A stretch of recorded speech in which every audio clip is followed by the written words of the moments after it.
Bonjour à tous. Alors, bienvenue pour notre première interview Audaction avec Arthur Sauzet. Bonjour Arthur, merci. Salut, merci Shirley. Merci pour ta confiance et ta gentillesse parce que tu as tout de suite accepté. Donc, merci de m'encourager dans ce nouveau projet et d'être le premier intervenant pour nous parler de Legal Tech, pour nous parler de stratégie digitale dans le métier du droit. Quel grand programme. C'est un grand programme. Mais C'est ambitieux pour 40 minutes d'interview. C'est ça. Surtout pour une première interview déjà. C'est très, on part sur du long terme, sur du futur, bon bref. Aujourd'hui, en plus, j'ai mis mon habit de lumière, tu vois, pour l'occasion. Donc, normalement, ça devrait bien se passer. C'est magnifique. Merci, c'est gentil. J'adore ça, tu vas être brillante, c'est ton début, mais je suis sûr que tu es promise à une immense carrière sur les réseaux. C'est gentil, merci. En tout cas, j'ai mis la lumière pour. Bon, bref. Donc, Arthur, tu es avocat, tu es Legal Tech influenceur maintenant. C'est un nouveau métier, on appelle ça comme ça. Tu es conférencier et aussi tu es conseiller en stratégie digitale. Est-ce que tu peux nous parler déjà de ton métier, de ta chaîne, nous présenter en fait ce que tu fais dans la vie maintenant que tu as mis la robe d'avocat de côté? Exactement. Déjà, merci de m'inviter. Je suis super content et je pense que ton podcast va vraiment se développer et j'aime beaucoup la dynamique que tu mets, toi, pour essayer de faire vivre la communauté. Donc, encore merci. Merci. Donc moi, en fait, très rapidement, donc moi j'ai commencé en tant qu'avocat et chef de projet Legal Tech, donc j'avais double casquette, la casquette avocat, droit social, un peu plus traditionnel, et la casquette un petit peu plus chef de projet Legal Tech pour accompagner la transformation digitale du cabinet dans lequel j'étais, qui était EY en l'occurrence. Et maintenant, je suis consultant en stratégie digitale pour les professions juridiques, donc à la fois les cabinets et à la fois les directions juridiques. Donc je les accompagne sur tout ce qui est optimisation de leur process, comment être plus efficace, quelles solutions intégrer, quelle est leur vraie problématique pour répondre vraiment plus aux besoins de leurs clients internes, ou ça peut être des opérationnels ou leurs clients externes, et avec un côté aussi derrière acquisition client. C'est-à-dire j'aide les avocats à développer leur stratégie d'acquisition, à mieux communiquer, à savoir les chasser sur leur réseau, à développer leur influence. Et donc ça passe par de la tech, mais aussi par de la création de contenu, de la création audiovisuelle, de la création de podcasts, d'infographies. On va en parler plus tard, mais justement, toi, tu mets en lumière vraiment la dimension entrepreneuriale qu'il y a derrière la fonction d'avocat. Parce qu'il y a cette dimension qu'on n'apprend pas à l'école d'avocature, ça faut le dire. On ne prépare pas à faire le business dans le métier, donc il faut l'apprendre soit tout seul, soit être encadré. Exactement. Et à côté, moi, je mets en œuvre les conseils que j'essaye de préconiser, moi, dans mon activité, notamment par ma chaîne YouTube, qui est une chaîne YouTube dédiée à l'innovation juridique, où je teste les plateformes digitales, où je parle d'innovation juridique, et du coup, je structure une communauté aujourd'hui d'un peu plus de 2000 avocats et directeurs juridiques. On est partenaire du Cercle Montesquieu. Donc mes vidéos sont transmises au directeur juridique du Cercle, donc ça c'est super intéressant. C'est un partenariat, moi, qui m'apprend beaucoup de choses sur les besoins des directions juridiques.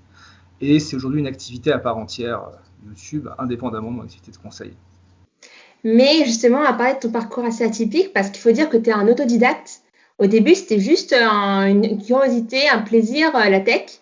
Et en fait, je ne sais pas si c'est un coup de chance ou un coup du destin, mais en fait, tout a changé en 2007 pour toi avec l'hackathon du ministère de la Justice. Tu veux nous en parler? Ouais, le coup de chance, le tournant dans ta vie, le truc qui a tout changé. C'était pas 2016, c'était janvier 2018. 18, ok. En 2016, j'ai commencé un peu à m'intéresser à tout ça. Je voyais qu'il y avait je me suis dit, tiens, j'étais en stage en cabinet d'avocat. Je me suis dit, mais quand même, je fais quand même beaucoup de fois la même chose. Est-ce qu'il y a moyen d'automatiser tout ça? Donc, je me posais des questions. 2018, ça a été la mise en pratique. En fait, le ministère de la Justice, en janvier 2018, il faut se remettre dans le contexte de l'époque, c'est-à-dire la préhistoire, où les legal tech étaient au tout début, et on se posait pas grand monde se posait des questions sur ce que c'était, même le mot legal tech n'existait pas réellement. Et en fait, à ce moment-là, le ministère de la Justice avait organisé un concours, un hackathon, en fait, c'est un gros d'innovation en 48 heures, pour développer le projet de plateforme de l'Agence nationale du travail d'intérêt général. Donc, c'est toutes les peines alternatives aux peines d'emprisonnement. Et quelques jours avant le concours, j'ai mon ancienne école de commerce, le Lyon, qui m'appelle et qui me dit, oui, toi, Arthur, tu t'intéresses un peu aux jeux vidéo dans le droit. Jeux vidéo dans le droit, tout à fait. C'est ça, c'était le terme. Le ministère de la Justice organise un concours, on a vu ça passer, peut-être que ça pourrait t'intéresser. Et je me suis dit, ben, pourquoi pas, quoi, pour voir. Quoi, il y avait de la pizza, il y avait des bonbons, c'était Bon, 48 heures. Je m'étais dit, c'est l'occasion de rencontrer des gens intéressants, quoi, des entrepreneurs, des devs, des marketeurs. Et vraiment, j'y suis allé sans sans aucun a priori, quoi, sans enjeu particulier, juste prendre du plaisir pendant 48 heures. C'est bizarre dit comme ça. Et non, mais c'est aussi la curiosité, la quête d'opportunité des fois. Il ouais, faut aller la chercher. exactement. Et il s'avère que du coup, j'ai structuré une équipe avec des marketeurs, des développeurs, et on a gagné le Et concours. attends, tu précises pas que quand même c'était le ministère de la Justice et il faut savoir que tu étais le seul juriste sur 150 Ouais, personnes. c'est C'est ça. dingue quand même. Ouais, exactement. Ouais, t'étais bien renseigné. Ouais, j'étais le seul juriste. Mais je prépare. Il faut que, Ah, il faut que c'est sérieux. nos spectateurs sachent qu'on prépare, qu'on est sérieux. Ouais, j'étais le seul juriste sur 150 personnes. Et ben voilà, quoi, et en fait, les compétences du juriste ont vraiment été utiles et décisives dans la victoire parce que beaucoup de gens avaient fait des plateformes qui étaient très jolies, très esthétiques, etc., mais n'avaient pas vraiment compris l'organisation du travail d'intérêt général, qui était le service pénitentiaire, le juge d'application des peines, qui rendait des comptes à qui, comment, quoi, quels étaient les délais, la procédure. Et moi, j'ai vachement joué là-dessus, Tu as sur, apporté le pratique. bah, en tout cas, l'approche métier. Mm. L'approche métier. Et ça a beaucoup joué. Le jury a été sensible à ça. Et donc, j'ai gagné le concours. J'étais super content. Et en fait, bah, ce concours, ouais, il y a une part, évidemment, il y a une part de chance, enfin, une part de travail aussi, enfin, une part de chance dans le fait que j'ai vu la formation passer sur le concours. Une part de travail dans le fait où bah, pendant 48 heures, j'ai quand même travaillé. Voilà, faut pas non plus. Faut pas Non, mais bien sûr, exagérer. ça fait partie Et après, ça fait partie du résultat. ouais, et après, Pareil. derrière, il y a eu quand même une part de chance ou d'opportunité, dans le sens où la presse juridique et générale s'est intéressée au concours, au projet.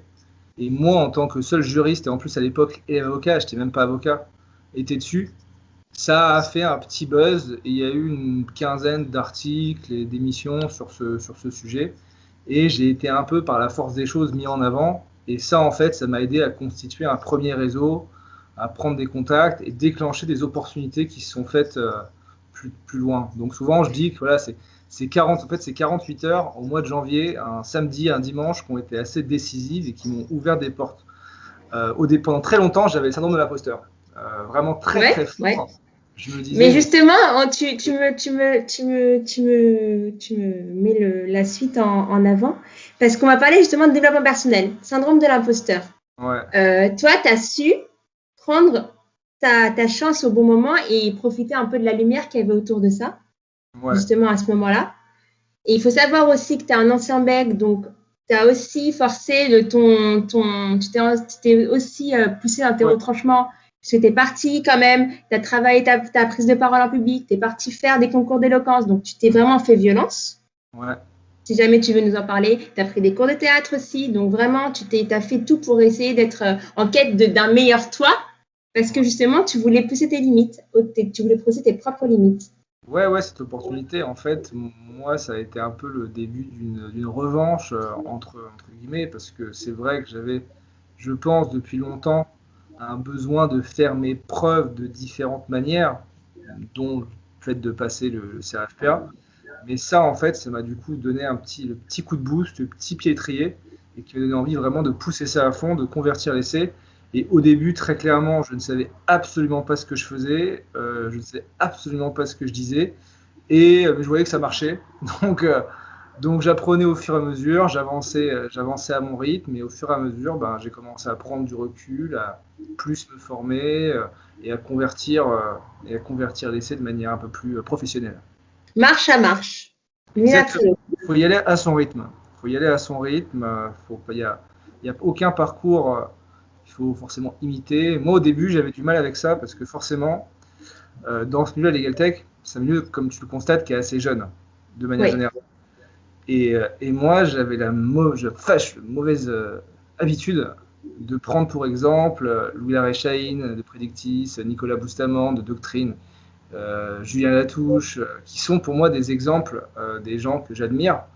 Et le problème, c'est que je me comparais tout le temps à eux. Et j'avais toute l'impression Oui. et du coup, ben, après, j'ai appris petit à petit à plus me concentrer sur moi, mais c'est pas forcément évident d'avancer à son rythme et de pas être tout le temps dans la comparaison avec des gens qui ont l'impression qu'ils réussissent plus que toi. S'en servir comme modèle, mais pas s'en servir comme pression après personnelle pour essayer d'être pareil au même niveau tout de suite. C'est ça. Et c'était compliqué à venir. Ouais. Et donc, nous, on s'appelle Audaction. Donc, audace, plan d'action.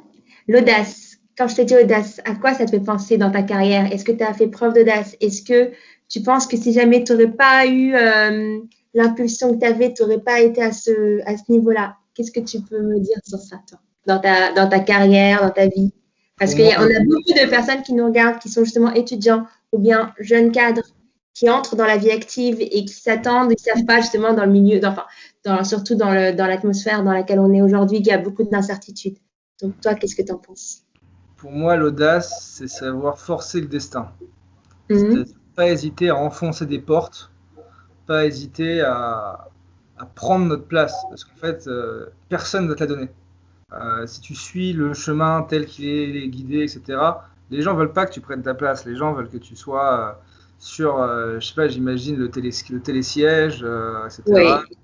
Voilà, ils attendent que tu fasses la queue, que tu prennes le Que tu télésiège, t'assoies, que tu que tu montes t'assoies, tranquillement. que tu montes et qu'ils te laissent te monter. L'audace, c'est parfois se dire, te dire, bah tiens, à côté du télésiège, il y a une piste d'hélicoptère, bah pourquoi pas, j'irai voir s'il y a une place dans l'hélicoptère, quoi.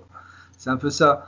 Et ouais, pas mal de fois, bah voilà, c'est prendre les devants, y aller, passer des coups de fil, envoyer des mails, rencontrer du monde, envoyer plein de perches sur des choses où tu te dis, bah, ça marchera jamais, enfin, où plein de gens, où tu as une chance sur 10 que ça marche. Mais Mhm. tu y vas, tu tentes, tu vois, tu es presque un peu opportuniste. Parfois, c'est ça aussi, l'audace, l'opportunisme, c'est jamais très loin. Mais pour moi, l'opportunisme, c'est pas quelque chose de mal, l'opportunisme. C'est pas parce que tu es un peu opportuniste, c'est pas parce que tu es un peu opportuniste que t'es pas quelqu'un. L'opportunisme trouve des chances. Après, après, ta chance, il faut savoir bosser et la mériter et te dire que ben, tu as bien fait de l'avoir. Mais il faut pas hésiter à ouvrir des portes, même quand tu te sens, même quand dans l'idée, tu n'es pas forcément à ta place, tu n'es pas trop légitime, si derrière tu bosses. Donc pour moi, c'est un peu ça l'audace. Ça a été dure depuis 3 ans, donc depuis janvier 2018, 3 ans ou 4 ans, je sais plus. Euh, Ça a été de chercher sans cesse à ouvrir des portes, à passer des coups de téléphone, à aller faire des rencontres, me proposer sur tel sujet. Et au final, voilà, tout n'a pas été gagnant. Il y a peut-être à chaque fois 2 fois sur 10, ça marche. Mais quand ça marche, bah, ça te propulse, ça t'offre d'autres opportunités. Du moment que ça reste bienveillant, respectueux, Ouais, c'est ça. c'est très rarement mal pris de toute façon, parce Non, que tout le monde est passé par là enfin, c'est aussi, il y a peu de personnes qui osent, donc c'est tout. Moi, quand à chaque fois que j'osais, je pensais au début, j'étais réticente et tout, mais enfin, les gens sont pas si méchants que ça déjà. ouais, Faut arrêter de penser que les gens sont forcément méchants, et c'est souvent bien pris. Au contraire, c'est toujours avec bienveillance, gentillesse. Quand on envoie de la gentillesse et de la bienveillance, on en reçoit aussi, donc ouais, bah, c'est ça. c'est un dialogue. De toute façon, il faut, entre guillemets, tu récoltes ce que tu sèmes. Donc, Mm. quand tu envoies du positif, quand tu envoies des good vibes, quand tu es sympa, bienveillant, que tu veux filer un coup de main, les gens le voient et ils sont sympas. Moi, j'ai de la chance, même avec mes concurrents, ils sont sympas avec moi, on s'entend bien, on se fait des coups de main. Il n'y a pas cette notion de il faut enfoncer les autres pour réussir. De toute façon, ça, c'est une stratégie court-termiste. Ceux Bien qui sûr. enfoncent les autres pour réussir, peut-être que ça marchera plus vite, mais à un moment, ils se retrouveront à un point de saturation. Moi, dans tout ce que j'ai fait, j'ai toujours cherché à me dire, voilà, je suis indépendant, je me débrouille tout seul, et j'essaie voilà, de pas soit de ne pas me reposer sur quelqu'un, soit de ne pas essayer de couler quelqu'un. Bien sûr. Surtout qu'on n'a pas besoin, hein. Quand on a l'expertise, on n'a pas besoin d'écraser pour arriver à la place qu'on mérite d'avoir. L'expertise, tu te la crées ton Ouais, mais expertise. Elle quand n'est tu as pas les connaissances, tu n'as pas besoin, tu sais, tu te dis, voilà, si je choisis d'avancer, ok, mais avec mes règles, avec mes valeurs, et donc tu n'as ouais. pas besoin d'écraser. Mais ça, on en parlait encore avec des clients tout à l'heure au téléphone, hein. Ah, tu vois? J'étais avec un gros cabinet d'avocats. J'ai fait une mission pour eux et finalement après on a parlé pendant 2 heures, on a phosphoré. Et on disait voilà, en fait tu choisis tes partenaires, tu choisis tes clients et à la fin tu as ceux qui te ressemblent et avoir une vraie éthique de la clientèle, du travail, des affaires en du positif, c'est ce qu'il y a de mieux. C'est ce qu'il y a de mieux. Mm. Bon, maintenant, on va parler de l'évolution du domaine. Attention, parce qu'on a beaucoup d'étudiants, comme disait, d'étudiants, de jeunes avocats qui arrivent. Et là, en plus, là, avec la crise sanitaire, beaucoup d'incertitudes. Il y en a qui se demandent est-ce qu'ils vont trouver un poste, est-ce qu'ils vont trouver un stage. Toi, qu'est-ce que tu en penses? Comment tu sens là depuis une année? Comment tu sens le marché? Qu'est-ce que tu observes en fait? Bah, je pense que là, il faut se reconvertir dans la pâtisserie ou un truc comme ça, c'est fini. Non, faut pas dire ça. On a dit good vibe, on a dit.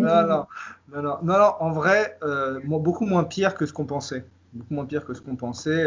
Il y a eu effectivement, il y a un an, quasiment jour pour jour, mars dernier à juin dernier, c'était compliqué. Donc, faut pas, voilà, il y a eu une phase très difficile pour tout le monde. J'ai eu beaucoup de collègues qui sont fait licencier. Moi-même, j'ai eu un gros coup dur professionnellement avec un client cabinet d'avocat qui m'a lâché à ce moment-là.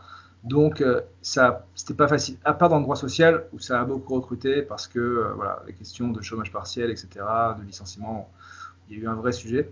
Après, en ce moment, mais il y a une vraie. Mais après, les cabinets ont fait les comptes, le bilan en septembre. Et beaucoup se sont rendus compte qu'en fait, il n'y avait pas eu un impact qui était trop difficile sur leur activité. Beaucoup se sont maintenus, certains ont même fait de la croissance, d'autres ont baissé, mais pas autant qu'ils l'auraient cru, qui fait que ça continue aujourd'hui malgré tout à un peu recruter dans les cabinets d'avocats. Il y a du travail, il y a des départements qui se développent énormément. Voilà, le restructuring, des vrais enjeux très forts autour de ça. Le social se développe énormément. Les cabinets d'avocats, là vraiment sur la question de la digitalisation des cabinets d'avocats, là ils commencent vraiment à s'y mettre. Moi, mon activité a explosé depuis septembre, hein, que des cabinets m'ont contacté, des directions juridiques qui se posent ces questions et qui veulent être accompagnés sur l'intégration d'outils, sur l'optimisation de leurs process, etc., sur comment mieux se distinguer dans ce marché qui est un peu concurrentiel. Et là, il y a de la place pour les jeunes qui vont rentrer en cabinet d'avocat et vont être un peu chefs de projet sur ces sujets. C'est-à-dire qu'ils seront avocats en taxes, en IP, en corporate, en social, mais ils auront cette casquette un peu chef de projet pour mener la transformation dans le département. Donc ça, c'est une vraie force à mettre en avant sur son CV. Et il y a de plus en plus de formations qui forment les jeunes à ça. Il y a le DU de Montpellier en Legal Tech qui est sorti là en ce moment, auquel je participe et je suis cofondateur, enfin dans la conception. Il y a des DU d'Assas, il y a plein de choses qui sortent, qui permettent de se former à la Legal Tech. Il y a des formations Séraphin, il y a mes formations. Mais en tout cas, vous pouvez aujourd'hui arriver en cabinet avec une petite double compétence, avocat et chef de projet Legal Tech. Et ça, clairement, c'est une vraie force pour l'insertion en ce moment. Et pour les directions juridiques, c'est le développement assez fort des fonctions Legal Operations Officer, qui sont des juristes en charge de la techno, de la communication dans la DJ, faire infuser le droit, de suivi des indicateurs de performance de la direction juridique et des relations clients-avocats, qui sont des fonctions vraiment qui se développent. Moi, je travaille beaucoup avec le cercle Montesquieu sur ce sujet, sur comment réussir à finalement standardiser le Legal Operations Officer, comment bien comprendre la méthodologie, bien la faire appliquer. Et aujourd'hui, il y a un début de croissance sur ce sujet. Et je pense que la fonction LegalOps dans les DJ vit ce qu'a vécu la fonction Compliance Officer il y a 5 ans. C'est-à-dire une émergence et il y aura une forte croissance. Parce qu'il faut dire qu'en 2020, justement, avec la digitalisation qui a explosé dans tous les secteurs juridiques, dans les cabinets et tout, il y a des nouveaux métiers maintenant juridiques. Il n'y a plus comme avant, on disait, voilà, tu vas devenir avocat, tu vas devenir juriste d'entreprise, tu vas devenir huissier. Il y a des nouveaux métiers comme DPO, comme chargé manager dans la digitalisation des cabinets. Il y a des nouveaux métiers qui n'existaient pas avant et qui, justement, vont se développer dans les années à venir aussi. Même chez Ubisoft, ils ont embauché un juriste legal designer, ils ont embauché un juriste codeur. enfin, je veux dire, il y a des nouveaux métiers qui se créent, et je pense que faut savoir réussir à créer son métier aussi à travers sa manière de faire, de voir. Faut pas forcément chercher à se dire je veux rentrer dans le moule. Moi, j'ai la chance aujourd'hui, tous les jours, je crée mon métier. Je crée mon métier. Je veux dire, entre guillemets, avocat influenceur, ça n'existait pas vraiment. Non? Tu vis Non, avec, non. ça n'existait pas, mais tu crées ton truc et tu vois, tu t'adaptes, etc. Et voilà, et c'est comme je pense, ça. Enfin, faut être très très flexible, pas avoir peur de sortir de sa zone de confort, de se dire bah, personne n'a fait ça, qu'est-ce que je fais, etc. Non, tu as des compétences, tu les chopes, tu les mets en avant, mais il faut vraiment être à l'écoute du marché, à l'écoute des demandes, des évolutions. Enfin, pour moi, le meilleur conseil donné là-dessus pour des plus jeunes, c'est vraiment d'être à l'écoute de ce qui se passe, bien comprendre les besoins des directions juridiques, leur parler, les écouter, ou des cabinets d'avocats, et d'essayer de te dire bah, quelles compétences je pourrais mettre en avant ou me former pour, pour les pourvoir, quoi. Mais est-ce que toi aussi, tu constates qu'il y a maintenant des services qui sont externalisés de plus en plus en tant que juriste par des boîtes et donc qui utilisent en fait des services extérieurs dans les fonctions juridiques? Qu'est-ce que tu appelles service externalisé? C'est Bah, par exemple, j'ai vu ça, moi maintenant, une nouvelle tendance, c'est carrément des cabinets ou des directions juridiques qui font appel à des juristes temporaires, mais pas en CDD, quoi. C'est des petits contrats, quoi. C'est ça que ouais, j'appelle externalisé. beaucoup, même plus que ça. Moi, je vois des directions juridiques qui externalisent leur gestion des contrats complets. Ouais. C'est-à-dire, Alors ça, justement, tu penses que c'est un danger ou tu penses que ça fait partie de l'air du temps qu'il faudra faire avec, qu'il faudra prendre en considération, qu'il faudra aussi, bah, aussi utiliser tout ça? ça dépend des groupes. Hein. Encore, ça dépend des groupes. Les gros groupes internationaux, ils vont y arriver. Ils vont arriver à ça. Évidemment, il y aura toujours du sur-mesure. Et pour moi, c'est ça. Pour moi, aujourd'hui, pour moi, le juriste veut de plus en plus devenir orfèvre. C'est-à-dire que il va s'occuper de, du petit détail dans le contrat, il va s'occuper de la négociation, il va s'occuper de bien coller des situations techniques, mais beaucoup de masses vont être externalisées, soit à des legal tech, soit à l'étranger, hein, en Inde. Ça se fait beaucoup, enfin, c'est pas hyper éthique, mais ça se fait beaucoup, et c'est dans l'air Ouais. et dans du temps. Pas éthiquement parlant, mais dans la pratique de ce qui se fait. Mais au contraire, voilà, le juriste, on va être de plus en plus hyper expert, de plus en plus sur des choses qui sont plus intéressantes, moins de récupération. Par exemple, sur tout ce qui est secrétariat juridique, gestion des AG, etc., des PV, ça, ce sera fini. Les juristes corporate, aujourd'hui, qui font ça, doivent se poser des questions et se dire, ben, demain, ce ne sera pas mon métier. Parce que ça, pour le coup, ils externalisent de plus en plus. Par contre, sur l'accompagnement sur des opérations complexes, en corporate, etc., ben, ou un peu de la stratégie, ben là, il y a plus, là, il y aura plus de jobs et il y a aussi un intérêt plus intéressant dans le métier. Donc, valeur ajoutée. On va passer par la valeur ajoutée comme point le plus important dans son métier. Justement, on va faire le transfert avec les legal tech. Les legal tech qui servent justement à apporter plus de services. D'après toi, tu en parles souvent. Plus de fonctionnalités et donc, en fait, être intégré à part entière dans une structure d'avocat ou dans une direction juridique. Ouais. Tu veux C'est nous une- dire plus sur il y avait une, ça ou je te lance sur des... il y avait une question? Non, si tu veux en parler, j'ai de quoi faire. Donc, tu veux en parler toi ou est-ce qu'on parle déjà de l'apport pour toi des legal tech, justement? Pourquoi les Mais, legal tech? Pourquoi c'est pas un danger comme on le disait dans les années 2016-2017? Pourquoi c'est un apport? Pourquoi c'est indispensable? Pourquoi ça doit faire partie de nos vies en tant que juriste, que l'on soit jeune, cadre ou senior? bon, là, il y a plus. En fait, pour moi, la legal tech, c'est pas la solution. C'est une des solutions. C'est-à-dire que quand on va auditer son cabinet d'avocat ou sa direction juridique, je pense que la pire erreur aujourd'hui, lorsqu'on veut un petit peu transformer son CAB ou sa DJ, la pire erreur, c'est de dire je veux intégrer des legal tech.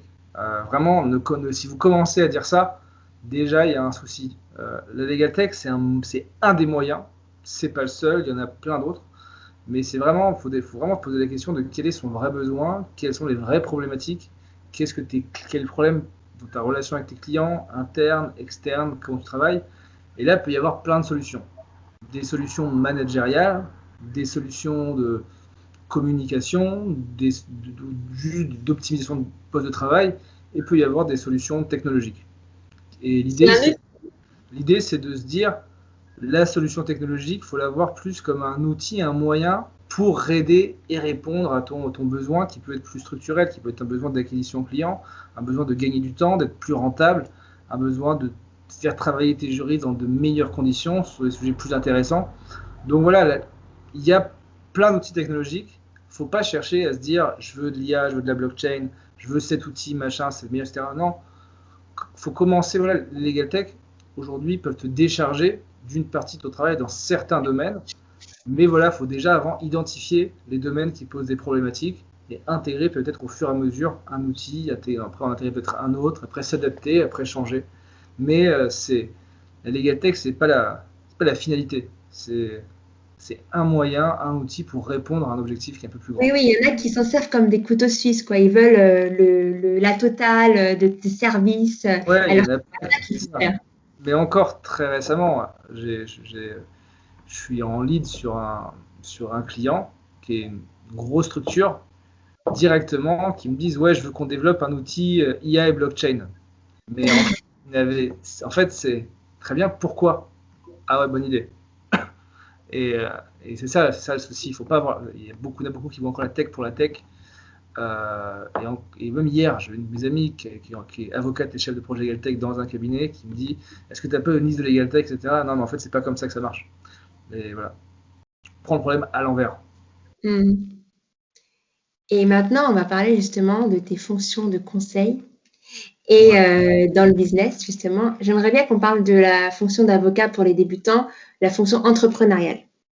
Parce que, en fait, un avocat, il entre dans la profession, il pense que c'est tout beau, tout rose. Enfin, pas tout beau, tout rose. Je pense que maintenant, on a assez de recul pour savoir que c'est pas tout beau, tout rose à la sortie. Et il y a cette dimension, justement, businessman, businesswoman, qu'on n'apprend pas, qu'on a sur le tard et qu'on doit endosser rapidement. Donc, toi, quel est ton recul sur ça?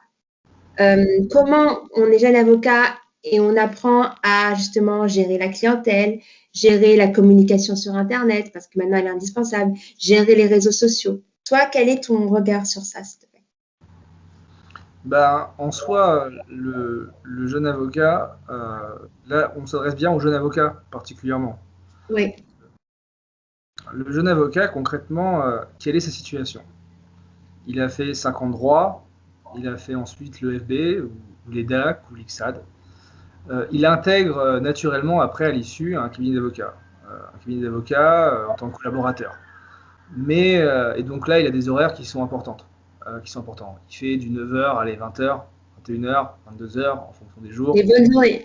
Voilà, grosse bonne journée. Mais cet avocat a un rêve. I have a dream. Son rêve, c'est peut-être se dire, ben tiens, la collaboration, c'est temporaire. Mon but, c'est soit m'associer dans ce cabinet, soit, euh, soit monter mon cabinet. Mais pour ça, il faut des clients. Le problème, c'est que, comme je l'ai dit, on n'a pas de réseau, peu de réseau quand on est jeune, on n'a pas beaucoup d'argent. Avec le Covid, c'est compliqué d'entrer du monde et on n'a pas trop de légitimité. Alors qu'à côté de ça, il y a des concurrents qui sont beaucoup plus importants sur le marché, des avocats, vos collègues, les legal tech, les experts comptables, les syndicats, les assos, etc., qui ont plus de moyens, qui sont plus implantés, qui sont plus légitimes. Et c'est là que le jeune avocat doit vraiment user de ses ressources pour être entrepreneur, entre guillemets, et utiliser des canaux différents. C'est-à-dire que vraiment, le jeune avocat, aujourd'hui, doit pouvoir, enfin, son but, c'est de s'émanciper. Et pour s'émanciper, c'est quoi? C'est sa manière de travailler, comment optimiser son travail, et sa manière de communiquer. En plus, ensuite, de ses offres et ses canaux de distribution qui sont un peu différentes. Mais la communication, avoir une stratégie de contenu en ligne par un site web qui vit, qui est bien référencé, par une stratégie d'acquisition, de création de réseau, par exemple du podcast, ou même de personal branding, par une chaîne YouTube, etc., ou de la création de l'utilisation vraiment optimale des bons réseaux pour parler aux bons clients qu'il a identifiés, ben là, c'est pertinent, parce que ça te permet, toi, de faire venir des clients sans avoir à te déplacer, sans avoir à rencontrer du monde, et surtout être visible et identifiable sur une practice. Donc vraiment, le jeune avocat, s'il veut se développer, il faut qu'il prenne son émancipation. Même en tant que collaborateur, en créant un site web, en communiquant et derrière en essayant de travailler plus efficacement. C'est-à-dire que comme tes collaborateurs, bah, tu n'as pas le temps. Tu n'as pas le temps, tu es pour ton cabinet, tu bosses ton câble. Mais faire un site web à minima avec quelques offres simples, du contrat de travail, du pack d'actionnaires, des choses comme ça, automatiser un peu ce qu'il y a derrière, et ben toi derrière, bah, tu fais travailler le client, tu gagnes du temps dans ta production et tu peux commencer à facturer et te faire une clientèle sur des choses qui sont assez simples. Et donc c'est ça aujourd'hui, c'est comme ça qu'aujourd'hui doit raisonner le jeune avocat, c'est bien voilà, partir de ce postulat et bien identifier sa cible, sa clientèle, ses besoins, ce qu'elle veut, commencer par vraiment très simple, un site d'activité, des personnes particulières, et ensuite, ben voilà, c'est-à-dire comment moi je peux optimiser mon temps de travail, donc, produire autant et bien à moindre effort et à moins de temps, et comment activer mon acquisition par de la création de contenu, par des plateformes, par du site web. Et j'aide énormément des avocats sur ces différentes démarches pour trouver de la solution, la méthode qui, eux, correspond le mieux à ce qu'ils veulent et à moindre coût. Et pour les non-jeunes avocats, vraiment les cabinets qui sont déjà implantés, qu'est-ce que tu proposes? Bah là, c'est les missions qui sont souvent les plus intéressantes pour moi, je trouve, les plus stimulantes, parce que déjà, c'est des missions qui sont plus longues, où il y a plein de contraintes, il y a plein de freins politiques, il y a plein de freins en termes de clientèle, en termes de culture d'entreprise, des partenaires qui ne sont pas d'accord entre eux, c'est génial. T'aimes bien les obstacles, t'aimes bien déjà, c'est sympa. Si tu sais que, et à chaque fois, on m'appelle, on me dit, ouais, et tout, on va te prendre pour ça, mais par contre, je te précise, voilà, un tel, il est pas du tout chaud, il est complètement hostile, machin, et ces deux-là ne peuvent pas se piffrer, etc. Je prends, tu dis je prends. C'est tout le temps comme ça, c'est tout le temps comme ça, donc ça, c'est assez marrant. Non, bah, ces cabinets-là, ça demande un peu plus de travail, c'est vraiment, bah, il y a une dimension conduite du changement en interne, respect de la culture d'entreprise qui est assez intéressant, donc vraiment, l'idée, c'est vraiment les faire travailler ensemble, les faire réfléchir pour identifier leurs pain points, leurs points de douleur, leurs besoins, et ensuite, derrière, ben, essayer de dérouler une stratégie qui permet à la fois de faire sur des projets pilotes à petits pas, avoir des résultats progressifs, les vendre en interne, susciter l'adhésion, accompagner les collaborateurs par des actions de formation, sensibilisation, plein de choses. Donc ça, c'est ça qui est assez... Et puis après, ensuite, itérer et y aller au fur et à mesure et recommencer. Et c'est ça qui est assez intéressant pour ces grosses structures, c'est toutes ces variables qui sont à prendre en compte. Et il faut avoir une bonne équipe pour ça. Et tu sais que d'Action, justement, va s'occuper du recrutement. Elle va faire, enfin, nous, on sait ce qu'on fait. On fait du sur-mesure pour les cabinets et pour les directions juridiques pour justement avoir le profil dont ils ont besoin, qui soit la personnalité dont ils ont besoin, pour justement après mener à bien leur projet au sein du. C'est d'autant plus important que moi, quand je travaille dans des cabinets d'avocats, en tant que facilitateur et consultant, moi, je leur dis à chaque fois, là, je travaille avec l'associé sur tel sujet en amont pour calibrer, etc., la demande. Mais je leur dis après, moi, je veux plus te voir, en fait. Je veux, entre guillemets, c'est-à-dire que moi, ce qui m'intéresse, c'est vraiment que vous nommiez un collaborateur, chef de projet, qui sera mon interlocuteur, qui va engager les autres, parce que c'est lui qui a la production. C'est les collaborateurs qui sont les mains dans le cambouis, à rédiger, à faire des recherches, à envoyer plein de mails le soir, etc. C'est lui qui le fait. Et donc, moi, j'aime beaucoup, et c'est toujours mieux de travailler avec un collaborateur chef de projet Legal Tech qui est là pour emmener les autres, qui est là pour être mon interlocuteur, comprendre la demande, me traduire en langage un peu plus technique pour moi des sujets de tout le monde, ça va synthétiser, animer des formations avec moi, et c'est ça qui crée le plus d'engagement. Donc ton rôle de recrutement de profil atypique, c'est vraiment essentiel pour la transformation des cabinets. Mais nous, c'est ce qu'on pense. On pense que l'humain, c'est au centre de tout. On n'a pas à avoir peur des nouvelles technologies, des legal tech, des nouvelles structures. Parce qu'en fait, c'est l'humain, c'est la structure même, les collaborateurs entre eux qui vont faire la puissance de la structure juridique ou du cabinet. Donc, ça ne sert à rien de lutter. Si on est en fort ensemble, si on a les bonnes idées, si on a la bonne dynamique, on peut tout. Exactement. C'est totalement ça. C'est totalement ça, merci. La question, elle est vite répondue. Tout à fait. Bon, maintenant, pour terminer, comment tu vois l'avenir du métier? Quelles sont, d'après toi, les futures tendances? Comment tu vois le juridique dans 10, 20 ans? Comment ça se passe d'après toi? 10, 20 ans, Oui, ici, on voit long terme, ici. Hein. On m'a jamais demandé ça dans 10-20 ans. Mais il faut toujours prévoir. C'est comme ça qu'on avance. C'est en prévoyant Exactement. justement à l'avance. Comme on dit, gouverner, c'est prévoir. Tout à fait. Tout à fait. Voilà. Et non, dans 10-20 ans, bah, moi je pense qu'il y aura bah, le sujet dont on parle maintenant, là, ce sera même plus un sujet. Il n'y aura plus de live qui sera organisé là-dessus. Mm. Tout se fera complètement, ce sera déjà dans les mœurs. Et il y aura vraiment, pour moi, dans chaque cabinet, des collaborateurs en charge de la transfo. Ils auront plusieurs offres, des offres peut-être des offres en ligne, des offres qui seront assez classiques. Il y aura beaucoup plus de sur-mesure, beaucoup plus d'externalisation de la masse. On fera surtout du conseil à forte valeur ajoutée, hein, très, très clairement. Il y aura peut-être même des départements, comme il y a aujourd'hui à Londres, aux US, vraiment des départements Legal Ops dans les cabinets d'avocats, comme peut y avoir à l'étranger, où ce sera quelque chose qui sera vraiment généralisé. Il y aura un partenaire Legal Ops avec une équipe Legal Ops dedans, et ce sera même plus un sujet en fait, car c'est un outil de performance. Donc voilà. Le pénal, peut-être des matières qui restera encore la plus entre guillemets comme elle est aujourd'hui, mais parce que le pénal, il y a tellement d'humains que on est malheureux, on peut pas limiter véritablement la manière dont on travaille, mais par contre peut-être qu'il y aura plus d'utilisation d'outils pour gagner en efficacité, pour regrouper finalement voilà sur des questions d'écoute téléphonique, des questions de pièces à fort volume, il y aura peut-être des outils qui vont mieux les classer, mieux les traiter. On ne sait pas encore, voilà. J'ai vu que tu avais parlé dans une interview justement de rassemblement d'experts. Tu penses que toi, à l'avenir aussi, c'est des cabinets avec différents experts, par exemple un avocat, un expert comptable, un Oui, fiscal, ensemble. c'est vrai qu'on n'a pas évoqué, mais il y aura beaucoup plus d'interpros. Hein. Il y aura plus. C'est encouragé. Tu vois déjà ça à la base maintenant, ça commence à se. Ben, il y a des cabinets qui font ça déjà. Voilà. Là, il y a Bold qui est en train de faire une mutation complètement. Ils intègrent des experts comptables, etc. Donc, quand même, Bold qui est un des cabinets précurseurs de ce qui se fait sur le marché. On a aussi Hashtag avocats qui travaillent avec des fonds d'investissement sur des choses qui se permettent, dans le cadre de leur clientèle, beaucoup plus de partenariats qui seront soit partenariats, soit internalisés au sein de la même structure. On parle beaucoup de guichets uniques. Il y aura beaucoup plus de guichets uniques avec ton avocat, ton notaire, ton expert comptable, etc. Surtout en province. En province, il y aura beaucoup de guichets uniques, je pense. Et puis après, tu auras des cabinets qui vont être hyper innovants. Comme là, ça n'a pas fait beaucoup de bruit. Mais Legal Place, la Legal Tech, a lancé son cabinet d'avocat en droit social, Canon Avocat, qui est un peu un néo-cabinet d'avocat, finalement, hyper optimisé et exceptionnel. Ça, cabinet d'avocat, c'est une vraie innovation.